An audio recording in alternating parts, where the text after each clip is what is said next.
मैं सोहनी। तो कैसे हो आप सब? आई होप कि आप सब ठीक होंगे। तो मैं अपने यूट्यूब चैनल में आप सब का स्वागत करती हूँ।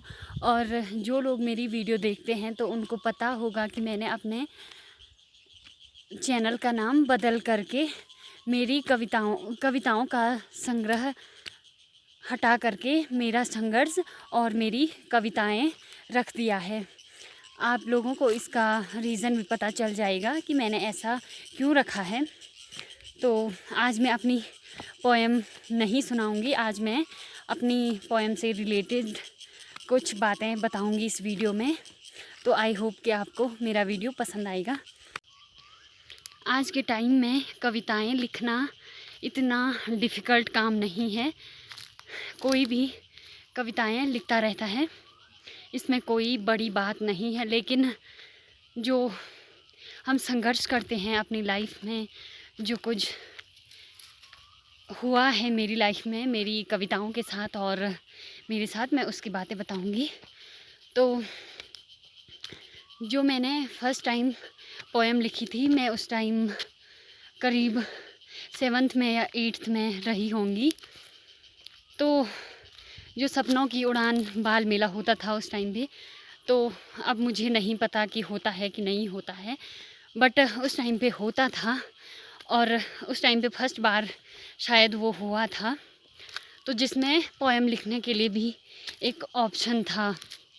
तो मैंने उसमें लिखी थी फर्स्ट पोएम, जो कि हमारे अधिकार हैं जो उनके बारे में थी। और मुझे उस टाइम पे ऐसा नहीं था, कोई सपोर्ट करने वाला नहीं था। मैंने भले लिखी थी, मैं फ़र्स्ट आई थी उसमें, और उसके बाद मैंने छोड़ दिया। धीरे धीरे जब मैं कितने में लिखी थी, मैंने 1-2 लिखी थी उस टाइम पे, बट मैंने शुरुआत उसी टाइम पे की थी जब मैं 7th या 8th में थी। तो उसके बाद क्या हुआ कि मैंने बीच में छोड़ दी थी और मैं उसके बाद 11th में गई। हमारा NSS का कैंप था, उसमें मैंने कुछ कविताएं बोली थी। और उस टाइम पे भी मुझे ध्यान नहीं था कि मैं लिख सकती हूँ। इतना अच्छा तो नहीं लिखती मैं, लेकिन जो कुछ भी लिखती हूँ। तो फिर मैंने जब 2020 में लॉकडाउन हुआ, उसके दौरान मैंने कुछ कविताएं लिखी। और कहते हैं ना, जो कुछ करना चाहता है आगे, तो उसका लिखने का थोड़ा बहुत संकेत मुझे मिला। शायद अगर लॉकडाउन नहीं होता तो मैं अपनी कविताएं नहीं लिख पाती और आप लोग मेरी वीडियो नहीं देख पाते। मैं उन सभी लोगों का धन्यवाद देना चाहती हूँ जिन्होंने मुझे सपोर्ट किया, इतना सपोर्ट किया और कहा कि तुम लिख सकती हो। सबसे पहले मैं पूनम दी को थैंक यू कहना चाहूँगी। उन्होंने मेरी कविताओं को देखा व्हाट्सएप पे, जो हमसे सीनियर हैं, और वो मेरे साथ व्हाट्सएप ग्रुप पे थी। तो उन्होंने एक दिन मेरी पोएम देखी अचानक, तो उन्होंने कहा कि बहन आप लिख सकती हो। तो मुझे काफ़ी अच्छा महसूस हुआ कि मतलब इतने सालों में कोई मुझे कह रहा है कि तुम लिख सकती हो, लिखो। फिर मैंने 1-2 पोएम और लिखी और उन्होंने CKS ग्रुप में मुझे ऐड किया। तो सर ने भी मुझे काफ़ी सपोर्ट किया। मैं सर को भी थैंक यू कहना चाहती हूँ कि उन्होंने मुझे लिखने के लिए प्रेरित किया।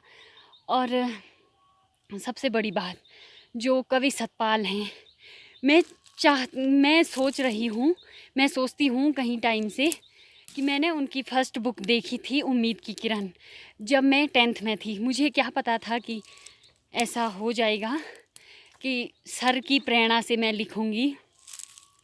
तो मैं जब 10th में थी, तो हमारे 10th में या 9th में, तो मैंने सर की एक बुक देखी थी। सर आए थे, हमारे विद्यालय में आए थे, राजकीय इंटर कॉलेज थालाबेड़ में। तो अपनी सेकंड बुक थी शायद उनकी, उम्मीद की किरण। तो मैंने उसे पढ़ा, मैंने देखा, बुक लाई थी मैं स्कूल से, और इतनी अच्छी बुक थी। और बाद में मैंने क्या किया कि मैंने लॉकडाउन में ही सर का जो नंबर था वो अवेलेबल था उस टाइम भी, इतने सालों तक भी 2-3 साल हो गए थे वो नंबर अवेलेबल था, और मैंने उस पे सर को मैसेज किया था या कॉल की थी। सर ने बोला कि आप सर सर ने मुझे बोला, कवि सतपाल जी ने मुझे बोला कि आप लिखो लेकिन उसको वीडियो बना करके यूट्यूब पे अपलोड कीजिए। तो मैंने ऐसा ही किया।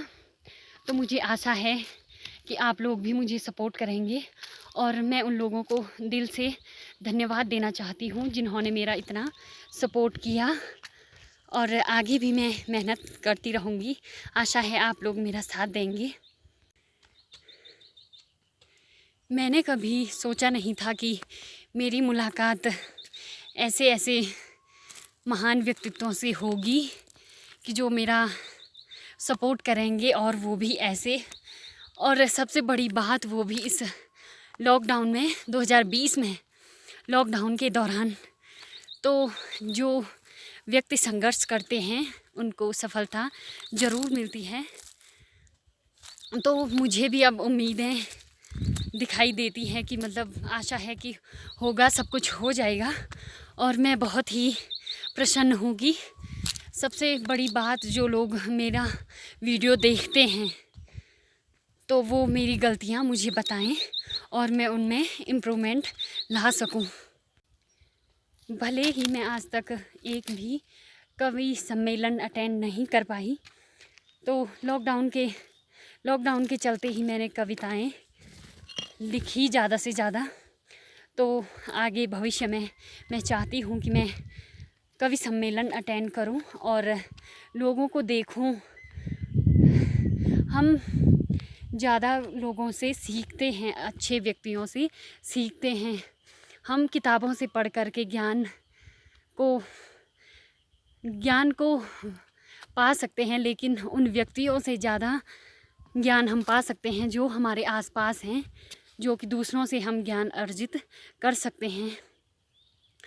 तो मैंने एक कवि सम्मेलन है, आज 14 अप्रैल है, तो मैंने देखा परसों किसी ने डाला था, 12 तारीख को किसी ने डाला था उस पे फेसबुक पे। मैं उस लड़की का नाम तो नहीं बताऊंगी, लेकिन मुझे पता चला कि अगस्त मुनि में कवि सम्मेलन हो रहा है, वहाँ पर कोई मेला लगा हुआ है। मुझे आज तक पता नहीं था, मैं वहाँ गई भी नहीं हूँ, लेकिन मैंने सुना था।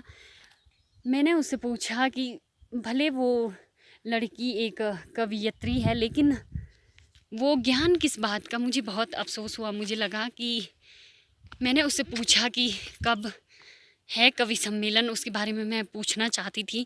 भले मुझे पता था कि 14 अप्रैल को है, लेकिन उस लड़की ने मेरा नाम पूछा और बस इतना पूछा कि आप कहाँ रहती हो। तो मुझे बड़ा अफसोस हुआ कि उसने उस बारे में, मैंने ऐसा पूछा था कि मैं वहाँ आ सकती हूँ, लेकिन उसने मुझे कुछ नहीं बताया। तो मुझे बड़ा दुख हुआ। वो ज्ञान किस बात का जो हम दूसरों में नहीं बांट सकते। उसे गर्व महसूस होना चाहिए था कि एक कोई और भी आ रहा है जो लिख रहा है, उसको प्लेटफॉर्म मिल रहा है, तो उसने नहीं बताया। खैर वो बातें छोड़ो, कुछ प्रॉब्लम भी थी तो मैं उस कारण से नहीं गई वहाँ पे। शायद अगर वो डिटेल में बता देती तो मैं जा पाती। तो कोई नहीं बताया तो कोई बात नहीं। आगे से जिसको भी पता चले कि कहीं कवि सम्मेलन है तो जानकारी हो, वो मुझे बता सकता है। मैं भी जाना चाहती हूँ, उत्सुक हूँ कवि सम्मेलन में भाग लेने के लिए। एक छोटी सी स्टोरी बताती हूँ मैं अपनी एक पोएम की, जो कि उस पोएम का टाइटल है दिल की कथा। तो मैंने जो पोएम लिखी थी, मैं और पोएम की बात बाद में करूँगी। हर पोएम से रिलेटेड कुछ कहानियाँ हैं छोटी छोटी, इतनी बड़ी नहीं हैं, बट मेरे लिए बहुत इम्पोर्टेंट हैं। जो कि मैंने दिल की कथा पोएम लिखी थी, मैं सुनाऊंगी आपको। तो उसकी पहली लाइन है, मोम जैसा दिल ये मेरा, हजारों चोट का बसेरा। तो जो वो पोएम है, सर्दियों का दिन था, तो मैं बाहर पे सुबह ही आकर के वो पोएम लिख रही थी। तो मुझे वो पोएम बहुत अच्छी लगती है और मैं लिख रही थी उसको। और मैंने सुबह थी तो बहुत ठंड थी। मैं सुबह उठ कर के बाहर आई और मैंने पोएम लिखना स्टार्ट किया। तो मेरी दादी ने मुझे डांटा था कि मतलब इतनी सुबह बाहर बैठ रखी तू, ठंडा हो जाएगा, बीमार हो जाएगी, ऐसा कुछ बोला था शायद।